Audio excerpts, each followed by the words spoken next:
Praise the Lord.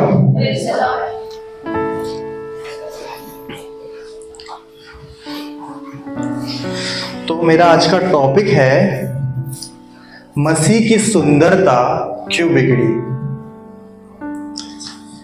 मसीह की सुंदरता क्यों बिगड़ी, अपने प्रभु यीशु मसीह की सुंदरता क्यों बिगड़ी, उसके पीछे का कारण आज हम जानेंगे कि प्रभु यीशु मसीह की सुंदरता क्यों बिगड़ी। अगर आप बाइबल में देखोगे ना, तो बाइबल के सारे बुक्स आपको उसकी सुंदरता के बारे में बताती है, प्रभु यीशु के कार्य के बारे में बताती है, प्रभु यीशु की क्या जीवन किस तरीके से था वो बताती है, उसकी सच्चाई बताती है, वो उसका चाल चलन कैसा था, वो सारी चीजें बाइबल बताती है।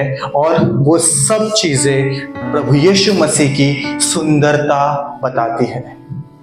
लेकिन एक ऐसा समय आया बाइबल में, एक ऐसा पाठ है, वो शब्द बोलने के लिए भी मुझे नहीं अच्छा लग रहा, लेकिन प्रभु यीशु मसीह बदसूरत हुआ, उसकी सुंदरता बिगड़ी। उस कलवरी क्रूस पर जब वो क्रूस पर लटका, उसकी सुंदरता बिगड़ी। वो टाइम, वो क्रूसिफिक्शन का टाइम, जब प्रभु यीशु मसीह की सुंदरता बिगड़ी। उसकी सुंदरता क्यों बिगड़ी, आज वो हम सीखेंगे। आज हम जानेंगे कि प्रभु यीशु मसीह ने अपनी सुंदरता क्यों बिगाड़ी। देखेंगे हम यशाया की किताब 52 का 14। जैसे बहुत से लोग उसे देखकर चकित हुए, क्योंकि उसका रूप यहाँ तक बिगड़ा हुआ था कि मनुष्य का सा न जान पड़ता था, और उसकी सुंदरता भी आदमियों की सी न रहती थी।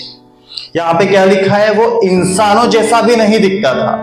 उस समय वो इंसानों जैसा भी नहीं दिखता था, वो मनुष्य के समान दिख ही नहीं रहा था। उसकी सुंदरता बिगड़ गई थी। उसको इस तरीके से मारा था, उसको इस तरीके से त्यागा था, उस पर थूका था, लोगों ने लात मारी थी, जिसके वजह से उसकी सुंदरता बिगड़ चुकी थी। उसको, उसके चेहरे पर, उसका चेहरा देख नहीं सकते आप। वो पैशन ऑफ क्राइस्ट मूवी किस किस में हिम्मत है देखने के लिए? कोई देख सकता है पूरा मूवी? मैंने आज तक वो मूवी देखा नहीं है, मुझसे हुआ ही नहीं है वो मूवी देखने के लिए। वो पहले वाले चर्च में उधर पैशन ऑफ क्राइस्ट लगाते थे गुड फ्राइडे के दिन, लेकिन मुझे देखने की हिम्मत कभी नहीं हुई है, क्योंकि वो तो सिर्फ एक आदमी ने वो कैरेक्टर निभाया था, लेकिन असलियत में उससे ज्यादा बदसूरत प्रभु यीशु मसीह का चेहरा वहां पर हुआ था। आगे ही आप पढ़ेंगे यशाया की किताब 53 1 से 3। यशाया 53 1 से 3। जो समाचार हमें दिया गया उसका किसने विश्वास किया, और यहोवा का भुजबल किस पर प्रकट हुआ, क्योंकि वह उसके सामने अंकुर की नाई और ऐसी जड़ के समान उगा जो निर्जल भूमि में फूट निकले। उसकी ना तो कुछ सुंदरता थी कि हम उसको देखते, और ना कोई देख भी नहीं सकता था, ऐसी उसकी हालत हो गई थी। उसकी कोई सुंदरता नहीं थी, कोई उसको देख नहीं सकता था, ऐसी हालत प्रभु यीशु मसीह की हो चुकी थी। एक रोगी का चेहरा कैसे हो जाता है, वैसे प्रभु यीशु मसीह का चेहरा वहां पर हो गया था। उसकी सुंदरता वहां पर बिगड़ चुकी थी। आगे बढ़ेंगे। और ना उसका रूप ही हमें ऐसा दिखाई पड़ा कि हम उसको चाहते। वह तुच्छ जाना जाता और मनुष्यों का त्यागा हुआ था। वह दुखी पुरुष था, रूप से उसकी जान पहचान थी, और लोग उससे मुंह फेर लेते थे। वह तुच्छ जाना गया और हमने उसका मूल्य ना जाना। आमीन। वहां पे लिखा था वो तुच्छ जाना गया, वो रोगी था, उसको लोगों ने तड़पाया, उसने सब कुछ महसूस किया। दुख भी प्रभु यीशु मसीह ने महसूस किया, दर्द भी प्रभु यीशु ने मसीह ने वहां पर महसूस किया। उसका रूप पूरी तरह से बिगड़ चुका था। लेकिन एक चीज मैं बोलूंगा, जो इंसान आपसे प्यार करता है ना, वो आपके लिए सब कुछ करेगा। अगर आप आपके संसारिक जीवन में भी देखोगे, अगर कोई इंसान आपसे प्यार करता है तो वो आपके लिए कुछ भी करेगा। वो ना चाहते हुए भी वो करेगा। प्रभु यीशु मसीह ने हमसे इतना प्यार किया कि उसने अपनी खूबसूरती बिगाड़ दी हमारे लिए। उसने क्यों बिगाड़ी वो अगर आगे हम सीखेंगे। वो इतने दर्द में था, वो इतनी तकलीफें उसने उस क्रूस पर उसने उठाया। उस क्रूसिफिक्शन के टाइम पर, कलवरी के क्रूस पर उसने वो तकलीफ उठाया। अगर आप बाइबल में देखोगे ना तो 2 वाटिका थी, एक अदन की वाटिका और दूसरा गेत्सेमनी की वाटिका। ठीक है, अदन की वाटिका में पाप हुआ और मनुष्य को निकाला गया था। पाप के वजह से परमेश्वर से दूर हुआ था। मनुष्य परमेश्वर से दूर हुआ था। उसी तरीके से गेत्सेमनी के वाटिका में प्रभु यीशु मसीह ने हमें परमेश्वर से पास किया है। 2 वाटिका थी, दोनों वाटिका अलग अलग काम कर रही थी। एक वाटिका ने हमें परमेश्वर से दूर किया और एक वाटिका ने हमें परमेश्वर के पास लाया। प्रभु यीशु मसीह वहां पर प्रार्थना करता है कि परमेश्वर, तेरा और मेरा रिश्ता जिस तरीके से है उसी तरीके से ये मनुष्य का रिश्ता तेरे साथ कर। वहां पर वो प्रार्थना करता है। सब सुन रहे हैं ना? वो प्रार्थना करता है वहां पर कि तेरा और मेरा रिश्ता, हे पिता, तेरा और मेरा रिश्ता जिस तरीके से है उसी तरीके का रिश्ता ये मनुष्य का और तेरा कर मेरे खुदा। वो पापी है, उनको तू क्षमा कर और उनके लिए मैं अपना चेहरा खराब करने के लिए तैयार हूं। एक गाना है, जो चेहरा चमकीला था दुख से कितना गीला था, कपड़े रेशे रेशे थे सर पे ताज नुकीला था। ये जो गाना है ना, बहुत जूना गाना है, पाकिस्तान के लोगों ने लिखा है। बहुत अच्छा गाना है। जिस समय प्रभु यीशु मसीह वहां पर क्रूस पर जब वो लटकाया गया, जिस समय वो जाने वाला था ना, उस समय आपको पता है वहां पर बहुत से लोग रहेंगे जो देख रहे थे, लेकिन मैं बोलूं पूरा स्वर्ग वहां पर खड़ा हो गया था।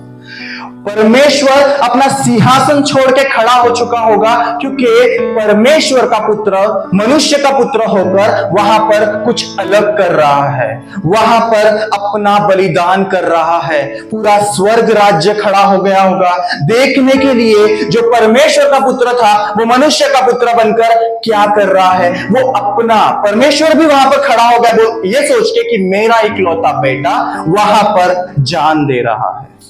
क्या कर रहा है? जान दे रहा है। वहां पर अभी क्या हो गया मालूम है? उसके बलिदान की वजह से प्रभु यीशु मसीह बाहर से खूब बहुत गंदा हो गया था, लेकिन वो क्या कर रहा था? वो अपने अंदर की खूबसूरती बढ़ा रहा था। प्रभु यीशु मसीह अपने अंदर की खूबसूरती बढ़ा रहा था और आज कलीसिया में सबसे खूबसूरत हमारा प्रभु यीशु मसीह है। वो मसीह है जो सबसे ज्यादा खूबसूरत है। वो आज खूबसूरत इसलिए है क्योंकि उसने अपना चेहरा हमारे लिए बिगाड़ा, वो बदसूरत हमारे लिए हुआ। अभी फिर से मैं पूछूंगा, मसीह की खूबसूरती क्यों बिगड़ी?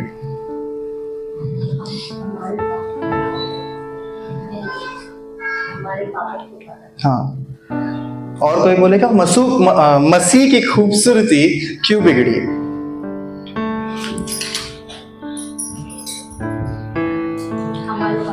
हमारे पापों के लिए। मसीह की खूबसूरती इसलिए बिगड़ी, वो किसी और की खूबसूरती को निखार रहा था। वो हमारी खूबसूरती को निखार रहा था, वो हमें सुंदर कर रहा था। हर कोई बोलेंगे मैं सुंदर हूं। प्रभु यीशु मसीह ने अपनी खूबसूरती को बिगाड़ा ताकि वो हमारे खूबसूरती को निखार सके, अच्छा कर सके। इसलिए उसने अपनी खूबसूरती को खराब किया है। इसलिए हमें गर्व से कहना है कि मैं सुंदर हूं। आप देखोगे कुम्हार जो है ना, कुम्हार, उसके पास कभी जाओ वो हमेशा बहुत गंदा होता है, क्योंकि वो मिट्टी के में खेलता रहता है। वो चक्र घुमाएगा और मिट्टी में खेलता रहता है, उसका शरीर पूरा मिट्टी से भरा हुआ रहता है। लोग उसके साथ बैठ नहीं सकते क्योंकि वो पूरा चिपचिपा मिट्टी से भरा हुआ इंसान रहता है, हमें पसंद नहीं आएगा। नहीं पसंद आएगा उसके साथ बैठने के लिए, वो इतना गंदा होता है। लेकिन वो चक्र में जो वो बना रहा है ना, वो बहुत सुंदर सा एक बर्तन बना रहा है। उसी तरीके से उस समय प्रभु यीशु मसीह भी बहुत बदसूरत हो रहा था। जिस तरीके से कुम्हार बदसूरत हो रहा था, उसने उस चक्र में वो बर्तन बनाया। प्रभु यीशु ने उस क्रूस पर कलीसिया की खूबसूरती बनाई। प्रभु यीशु ने क्या किया? क्रूस पर कलीसिया की खूबसूरती बनाई। हमारे कलीसिया की, हमारी खूबसूरती प्रभु यीशु ने खुद को खूबसूरत करके बनाया। वचन समझ में आ रहा है? मसीह क्या था वहां पर? खून से लपटा हुआ था, खून से लिपटा हुआ था वहां पर, और वो क्रूस पर हमारी खूबसूरती को बढ़ा रहा था। अभी मेरा क्वेश्चन ये है कि क्या हम उस खूबसूरती का रखवाली कर रहे हैं जो प्रभु यीशु मसीह ने हमें, आप सब ने बोला ना मैं खूबसूरत हूं, हर किसी ने बोला मैं खूबसूरत हूं, कि क्या हम अभी उस खूबसूरती का रखवाली कर रहे हैं? देखेंगे हम पहला शमूएल 9वां अध्याय 2 वचन। शमूएल अध्याय 9 वचन 2। उसके शाऊल नाम एक जवान पुत्र था जो सुंदर था, और इजराइलियों में कोई उससे बढ़कर सुंदर ना था।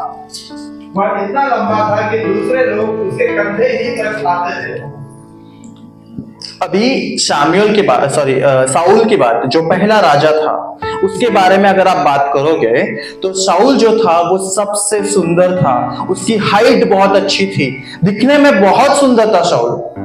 अगर आप बाइबल में देखोगे उसमें लिखा भी है वो बहुत सुंदर था, उसकी हाइट भी बहुत अच्छी थी। राजा बनने तक वो बहुत ज्यादा सुंदर था। राजा बन गया, उसने पाप किए, गलत काम किए, उसने अपनी सुंदरता को खराब कर दी।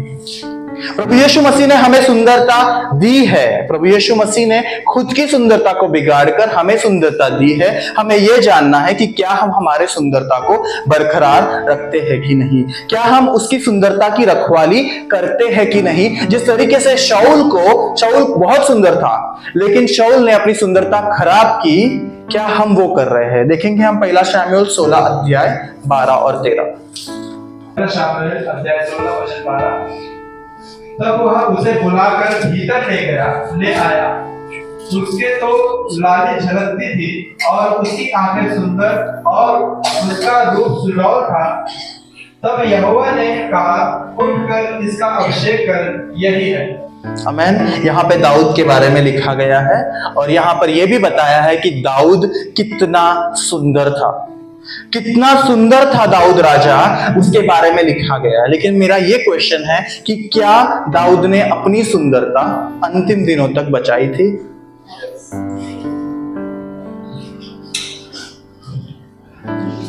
क्या दाऊद ने अपनी सुंदरता अंतिम दिनों तक बचाई थी? बाइबल में देखो, उसने अपनी सुंदरता अंतिम दिनों तक बचाई है। बाइबल में आगे लिखा है कि वो उसका मनचाहा दास है, और आगे लिखा है, नीरज जैसे बोला, हाँ उसने बचाया था, और आखिरी में अगर आप पढ़ोगे तो वहां पे लिखा है कि वो मेरा मनचाहा दास है, और वो जहां जहां गया परमेश्वर ने उसको आशीष दिया है। उसी तरीके से मूसा भी बहुत सुंदर था। मूसा इतना सुंदर था कि 3 महीने तक उसको अपने पास ही रखा था उसकी मां ने, बाद में उसको छोड़ा। मूसा के बारे में अगर आप पढ़ोगे, बाद में उसको छोड़ा, और वो बाद में इजराइलियों को उसने छुड़ाया है। मिस्री में से लोगों को छुड़ाया है। जो दास होते हैं ना, और जो परमेश्वर के अगुआ होते हैं, वो बहुत सुंदर होते हैं। प्रभु यीशु मसीह अपने अगुआ और अपने दासों को बहुत सुंदर बनाता है। एस्तर के बारे में अगर आप देखोगे तो एस्तर भी बहुत सुंदर थी, बहुत ज्यादा सुंदर थी। उसने यहूदियों को बचाया था, उसने हिम्मत कर उनको बचा कर लेकर आया था, और उसकी प्रार्थना हमेशा ये रहती थी, वो परमेश्वर से दिन रात उपवास प्रार्थना करूंगी, ऐसे परमेश्वर को वो बोलती थी। अभी क्वेश्चन ये आता है कि लूसीफर भी तो बहुत सुंदर था। लूसीफर भी तो बहुत सुंदर था। प्रभु यीशु मसीह ने लूसीफर को भी बहुत सुंदर बनाया था उसका कार्य करने के लिए। क्यों बनाया था लूसीफर को?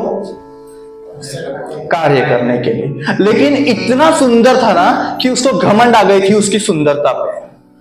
लूसीफर को उसके ही सुंदरता का घमंड आ गया था, इसीलिए आज लूसीफर अंदर से और बाहर से दोनों जगह से बदसूरत है और उसकी सेना जो है वो शैतान की सेना है और आज वो नर्क के आग के योग्य है, क्योंकि उसको घमंड आया था उसकी सुंदरता पे, इसीलिए आज वो नर्क के आग के योग्य है। सुंदरता के बारे में अगर मैं बोलूं तो दाऊद का बेटा अबशलोम वो भी बहुत ज्यादा सुंदर था। उसने कुछ गड़बड़ काम किए थे अबशलोम ने भी, इसके लिए उसने अपनी सुंदरता को वेस्ट कर दिया। हमें भी बहुत घमंड आ जाता है कभी कभी हमारी सुंदरता पे और हम परमेश्वर के राज्य से दूर हो जाते हैं। आगे अयूब की बेटी वो भी बहुत सुंदर थी। इसहाक की पत्नी रेबेका वो बहुत ज्यादा, अगर इसहाक की वाइफ रेबेका ही थी ना, हाँ रेबेका, वो बहुत ज्यादा सुंदर थी। सारा जो 65 इयर्स की जब हुई तभी भी मिस्री लोग उसके पीछे थे। आपको पता है सारा जो 65 इयर्स की होने के बाद भी उसके पीछे थे मिस्री लोग, बहुत सुंदर थी। ये सारे परमेश्वर के अगुवा थे, परमेश्वर के लोग थे, इसीलिए वो बहुत सुंदर थे। सब गर्व से कहो मैं सुंदर हूं। मैं सुंदर हूं। अभी ये नेक्स्ट क्वेश्चन मेरा है कि कलीसिया अपने भीतर उस सुंदरता को कैसे बरकरार रखे। कलीसिया या हम उस सुंदरता को किस तरीके से बरकरार रखे। आपने देखा है शादी में जब जाते हैं ना लेडीज 3 घंटे 4 घंटे मेकअप करते हैं, सही बात है। वो 3 घंटे मेकअप करके जाते हैं 2 घंटे की शादी के लिए। शादी में पहुंचते तक उन लोग का मेकअप खराब हो जाता है। गर्मी में आप कभी जाओ ऐसे एक बार मैंने मतलब नोटिस करो, ऐसा ना ऐसा लगता है खून पी के आए उन लोग, मतलब लिपस्टिक के साथ पसीना मिल के ऐसे निकल के आता है, ऐसा लगता है कि खून पी के आए। और शादी खत्म होने के पहले उनका मेकअप उतर जाता है कि क्या वो खूबसूरती उनके जीवन में बरकरार रह रही है? वो खूबसूरती उनके जीवन में बरकरार नहीं रह रही है। हमें खूबसूरती कैसे मिलेगी? हमें परमेश्वर के राज्य में खूबसूरती कैसे मिलेगी? उसने खूबसूरती कहां पे अपनी खूबसूरती उसने किया था? कहां पे? क्रूस पर, बराबर। तो हमें वो क्रूस उठाकर चलना है अगर हमें हमारे खूबसूरती को बरकरार रखना है। प्रभु यीशु मसीह का क्रूस हमें हमारे कंधे पर उठाकर चलना है अगर वो खूबसूरती हमें हमारे पास रखना है। देखो वो जो मेकअप वाला खूबसूरती जो है ना वो शादी खत्म होने के पहले निकल जाएगा, लेकिन ये खूबसूरती कभी नहीं निकलेगा। अभी क्रूस उठाने का मतलब क्या है? प्रभु यीशु मसीह के साथ हमें दुख उठाना है। प्रभु यीशु मसीह के साथ हमें तकलीफों को झेलना है या उसका सामना करना है। हमें हमारा पूरा समर्पण करना है। हमें पवित्रता से रहना है। परमेश्वर के आज्ञा का पालन करना है। हमें सच्चाई के साथ हमारे जीवन को बिताना है। अभी हमें खुद के बारे में सोचना है, एक दूसरे को नहीं, खुद को पूछना है कि क्या हम खुद का क्रूस, हम वो क्रूस उठा रहे हैं? क्या हम सच्चाई में चल रहे हैं? क्या हम पवित्रता में चल रहे हैं? क्या हम उसकी आज्ञाओं का पालन कर रहे हैं? ये हमें समझना है। आपको पता है वाटरप्रूफ मेकअप भी आता है। हाँ, वाटरप्रूफ मेकअप भी आता है। अभी तो वो लगाएगा, वो मेकअप लगा दिए ना तो पानी से भी नहीं जाता है, लेकिन हाँ वाटरप्रूफ निकालने के लिए वो केमिकल आता है, वो कुछ आता है, वो लगा के तो निकल जाएगा ना। लेकिन अगर अपने प्रभु यीशु मसीह के खून का मेकअप किया ना तो आपके जीवन से कभी वो मेकअप जाएगा नहीं, आपके जीवन से वो खूबसूरती कभी नहीं जाएगा, वो वाटर प्रूफ केमिकल भी नहीं निकाल सकता, और वो पानी भी आपके शरीर से वो मेकअप, आपकी खूबसूरती कभी नहीं निकाल सकते। अभी हम देखेंगे लूका की किताब 7वां अध्याय 44। लूका अध्याय 7 वचन 44 से 47। और उस स्त्री की ओर फिरकर उसने शामौन से कहा, क्या तू इस स्त्री को देखता है? मैं तेरे घर में आया, परंतु तूने मेरे पांव धोने के लिए पानी न दिया, पर इसने मेरे पांव आंसुओं से भिगोए और अपने बालों से पोंछा। तूने मुझे चुम्मा न दिया, पर जब से मैं आया हूँ तब से इसने मेरे पांव को चूमना न छोड़ा। तूने मेरे सिर पर तेल नहीं मला, पर इसने मेरे पांव पर इत्र मला है। इसलिए मैं तुझसे कहता हूँ कि इसके पाप जो बहुत थे क्षमा हुए, क्योंकि इसने बहुत प्रेम किया। पर जिसका थोड़ा क्षमा हुआ वह थोड़ा प्रेम करता है। आमीन। यहाँ पर ये स्त्री के बारे में बताया गया है। ये स्त्री यहाँ पर क्या कर रही थी? ये स्त्री इस जगह पर मसीह की सुंदरता बता रही थी, ठीक है। वो धन्यवाद देते हुए मसीह के पास पश्चाताप कर रही थी, प्रभु यीशु के पास धन्यवाद देते हुए वो पश्चाताप कर रही थी। वो क्या कर रही थी? प्रभु यीशु मसीह के चरणों में बैठी थी। वो चरणों पर बैठकर क्या कर रही थी कि मैं अपना समर्पण मैं अपना समर्पण करती हूँ। ऐसा कर, यहां पर क्या बोला है? मैं अपना समर्पण करती हूँ। अगर आप प्रभु यीशु मसीह के चरणों पर बैठकर उसको आप समर्पण करोगे ना, तो स्वर्ग राज्य में आप उसके गोदी में बैठोगे, आप उसके गोद में बैठोगे। अगर यहां पर उसके चरणों पर बैठकर आप समर्पण करोगे। आगे उसने क्या किया है? उसने यीशु को पैरों पर चूमा था, और उसके बाद वो क्या बता रही है? चूम के वहां पर वो बता रही है कि किस तरीके से हमें सेवा करना है। प्रभु यीशु मसीह के पैरों पर चूमकर वो अपना सेवा बता रही थी।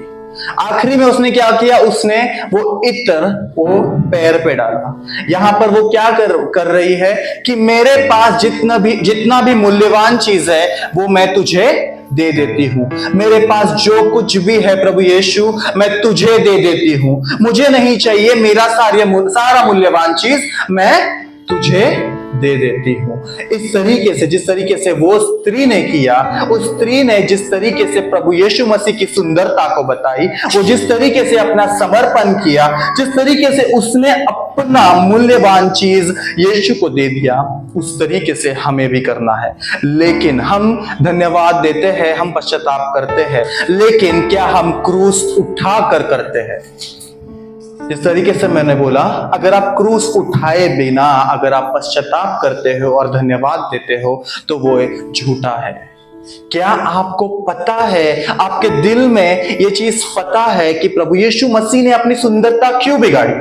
हम आराधना करते हैं, यहाँ पर हम प्रार्थना करते हैं, हम ये सोचते हैं कि प्रभु यीशु मसीह कितना अच्छा है, वो हमें आशीष देगा, वो हमारी जरूरतों को पूरा करेगा। क्या हमने हमारे दिमाग में कभी ये उसके शक्ल को रखा है कि वो कैसा दिख रहा है जिस समय वो कलवरी क्रूस पर चढ़ाया गया था? क्या हमने वो दिमाग में रखकर कभी हमने उसकी आराधना की है? अगर आप देखोगे 99% गाना उसके अच्छाई के बारे में, उसकी सुंदरता के बारे में है। बहुत कम गाना है जहां पर उसके बदसूरती के बारे में बताया गया है। जब हम आराधना करते हैं, जिस समय कलीसिया आराधना करती है, उस समय कलीसिया को प्रभु यीशु मसीह के बदसूरती को अपने दिमाग में रखना जरूरी है, क्योंकि वही सच्ची आराधना है जो प्रभु यीशु मसीह को हम दे सकते हैं। क्योंकि उसी समय हम अपना क्रूस अपने कंधे पर उठाकर चलते हैं, और जिस समय आपका क्रूस आपके कंधे पर उठाकर चलोगे और उस समय अगर आप धन्यवाद और पश्चाताप करोगे, वही सच्चा आराधना है, वही सच्ची आराधना है। समझ रहे हो? क्योंकि झूठे लोग ना सच्चे लोगों से ज्यादा अच्छा दिखाता है कलीसिया में। कभी आप देखो, झूठे लोग सच्चे लोगों से ज्यादा अच्छा दिखाते हैं कलीसिया में, लेकिन आपको वो ना देखते हुए खुद को देखना है कि क्या हम प्रभु यीशु मसीह का क्रूस अपने कंधे पर उठाकर उसकी आराधना करते हैं या नहीं।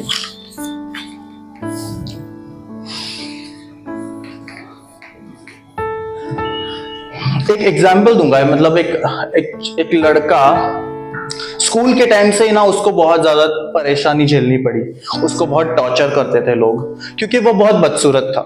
ठीक है, उसकी बदसूरती की वजह से उसको लोग बहुत परेशान करते थे। उसको अभी कोई भी अच्छा दिखेगा ना तो उसको गुस्सा आता था, कोई अच्छा दिखने वाला इंसान रहे तो उसको पसंद नहीं आता था। तो जैसे बड़ा होते गया ना वो लोगों के सुंदरता को किस तरीके से खराब करूं वो देखता था। हमेशा यही सोचा था कि मैं किस तरीके से उसकी सुंदरता को खराब करूं, चाहे मैं एसिड फेंक दूं या मैं उसके चेहरे पे कुछ मार दूं, लेकिन किसी भी तरीके से मैं उसकी सुंदरता को खराब करूं। उसी तरीके से लूसीफर को अपने चेहरे पर घमंड आया था, और जब उसके चेहरे पर घमंड आया था जब उसको घमंड आया वो पापी ठहरा गया, और जैसे वो पाप में गया वो बदसूरत हो चुका था। समझ में आ रहा है? तो लूसीफर अभी क्या कर रहा है हमारे साथ? वो क्या करने की कोशिश करता है? हमारी सुंदरता, जिस तरीके से वो लड़का जो अच्छा नहीं दिखता था और लोग परेशान कर रहे थे तो लोगों को खराब करने की कोशिश कर रहा था, उसी तरीके से लूसीफर भी क्या करने की कोशिश कर रहा है यहां पर? हमें पाप में डालकर हमारी सुंदरता खराब करना चाहता है, जिस तरीके से वो उसकी सुंदरता खराब हुई पाप के कारण। ये समझ में आया? ये लिंक समझ में आया? लूसीफर क्या कर रहा है? क्योंकि उसको क्यों नीचे फेंका गया था? उसको घमंड आया था, उसने पाप किया था और उसके वजह से उसकी सुंदरता बिगड़ी थी। अब वो क्या चाहता है? हम भी पाप में पड़े और हमारी सुंदरता बिगड़े। समझ में आ रहा है? समझ में आ रहा है ये लिंक? अभी हमें क्या करना है? हमारी सुंदरता को बचाना है। सही बात है, हर किसी को हमारे सुंदरता को बचाना है, और हर किसी ने कहा कि मैं सुंदर हूं, क्योंकि प्रभु यीशु मसीह ने हमें सुंदर बनाया है। हर कोई कहेगा, मैं बाहरी सुंदरता की बात नहीं कर रहा हूं यहां पर। हम बाहर से काले मोटे गोरे कैसे भी हो, अंदर से हम सुंदर है, ये हमें कहना है कि मैं सुंदर हूं। देखेंगे पहला पत्रस 2 अध्याय 11 और 12। पहला पत्रस 2 अध्याय 11 वचन। हे प्रियों, मैं तुमसे विनती करता हूं कि तुम अपने आप को परदेशी और यात्री जानकर उस सांसारिक अभिलाषाओं से जो आत्मा से युद्ध करती है बचे रहो। हाँ, क्या बोला है? सांसारिक चीजों से दूर रहो, जो हमारे आत्मा के साथ युद्ध करता है। जो सांसारिक चीजें है ना, वो हमारे आत्मा के साथ युद्ध करता है। वो नहीं चाहता है कि हमारी आत्मा परमेश्वर के राज्य में बढ़े। ठीक है, सांसारिक चीजें हमेशा आत्मिक चीजों के विरुद्ध होता है। आगे बढ़िए। अन्य जातियों में तुम्हारा चाल चलन भला हो, इसलिए कि जिन जिन बातों में वे ही तुम्हें कुकर्मी जानकर बदनाम करते हैं, वे तुम्हारे भले कामों को देखकर उन्हीं के कारण कृपा दृष्टि के दिन परमेश्वर की महिमा करें। अभी क्या बोला है? अन्य जातियों में हमें कैसे रहना है। यहाँ पर हम किस बातों के लिए हम गलत ठहरे हैं? हम क्रिश्चियंस क्या बात के लिए बहुत फेमस है? मतलब एज अ क्रिश्चियन, अगर प्रभु यीशु मसीह को मानते हैं तो क्रिश्चियन बोलते हैं ना, तो क्रिश्चियन लोग किस बात के लिए बहुत ज्यादा गलत है? दारू पीने के लिए। हम क्रिश्चियंस है तो हम दारू पीते हैं। हम दारू पीते हैं। क्रिश्चियंस लोग दारू पीते ही है, ऐसे अन्य जातियों को लगता है।